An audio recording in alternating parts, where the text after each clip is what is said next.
महाराणा सांगा पर अशोभनीय टिप्पणी करने के मामले में आज सर्व हिंदू समाज द्वारा उपखंड अधिकारी अमिताभ बिश्नोई को सौंपा ज्ञापन। पीलीबंगा। सपा सांसद रामजी लाल सुमन द्वारा राज्यसभा में महाराणा सांगा के विरुद्ध अशोभनीय टिप्पणी करने को लेकर आज सर्व हिंदू समाज द्वारा पीलीबंगा उपखंड अधिकारी अमिताभ बिश्नोई को ज्ञापन सौंपा व सांसद के खिलाफ कठोर कार्रवाई करते हुए उसे राज्यसभा से निष्कासित करने की मांग की तथा कार्यवाही नहीं करने पर देश भर में सर्व समाज के सहयोग से बड़ा आंदोलन करने की चेतावनी दी।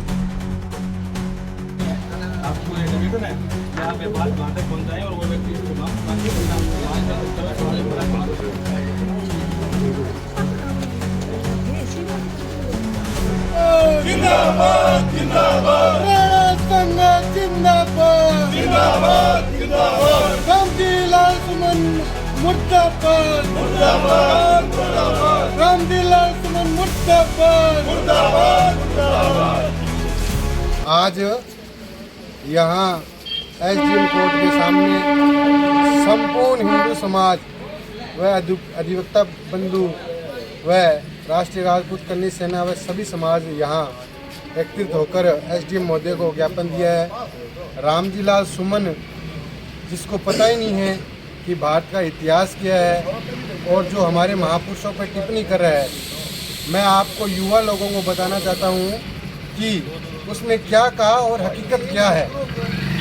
रामजी लाल सुमन ने ये कहा कि राणा सांगा ने बाबर को निमंत्रण भेजा भारत आने के लिए, बल्कि हकीकत ये है कि 1526 ईस्वी में बाबर भारत जब पहली बार आया तो मोहम्मद इब्राहिम लोदी, जो दिल्ली सल्तनत पर राज कर रहा था, उसे 18 बार राणा सांगा हरा चुके थे। और जब बाबर की पार होनी पड़ी, फिर निमंत्रण भेजा उसने राणा सांगा को कि आप मेरे साथ आएं, और राणा सांगा ने वो निमंत्रण ठुकरा दिया और 80 घाव खाए, अपने शरीर के ऊपर संघर्ष करते रहे। उनके संघर्ष की कोई आज बहुत ज़्यादा संघर्ष उन्होंने किया है। और आपको बता दूं, आज जो रामजी लाल सुमन बोल रहे हैं, सब एक टिक्को लाग जाए, एक टिक्को बीघा बाद में भी लोग ये गली में कू कू कू करता फिरे। जब राणा सांगा तो इतना बड़े योद्धा थे जिन्होंने 80 घाव खाने के बाद भी युद्ध लड़ते रहे। पीलीबंगा एसडीएम साहब के पास सर्व समाज, पीलीबंगा का सर्व समाज एकत्रित होकर राणा सांगा के खिलाफ जो अशोभनीय टिप्पणी की गई है, उस टुच्चे के द्वारा, जो शायद अपने यहाँ कहते हैं कि भी छोला देके जो पास होड़ो है, 20 तरीका को वो बंदो है। आज सर्व समाज में रोष व्याप्त क्यों है राणा सांगा के प्रति? आज राजस्थान की धरती ने वीरों की धरती क्यों कहा जाता है? जहाँ कण कण के अंदर वीरता की शौर्य गाथाएं हैं और वीरता की शौर्य गाथाएं गाई जाती हैं, और उसी के खिलाफ उसने एक अशोभनीय टिप्पणी की है। उसको इतिहास पढ़ना चाहिए। अगर इतिहास ने उसने पढ़ा होता, अगर उसने पास की होती, तो उसको पता होता कि राणा सांगा क्या था। 1517 ईस्वी के अंदर कोटा के पास राणा सांगा ने उसको हराया था। भरतपुर से दिल्ली की दूरी सिर्फ 60 से 70 किलोमीटर के करीब है। दिल्ली सल्तनत, कहने को दिल्ली सल्तनत थी, सल्तनत कहाँ थी? 60 किलोमीटर पर तो राणा सांगा वहाँ राज करता था।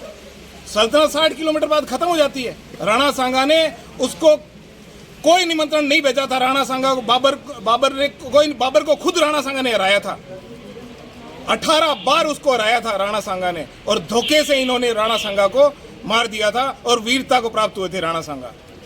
आज भारत की, राजस्थान की धरती पर कण कण में वीर पुरुष हुए हैं, और राणा सांगा हमारे आदर्श और पुरोधा हैं। उसके प्रति अगर कोई भी गलत शब्दों का, अपशब्दों का प्रयोग करेगा तो ये आंदोलन होगा, आक्रोशित होंगे, सर्व समाज सड़कों पर उतरेगा।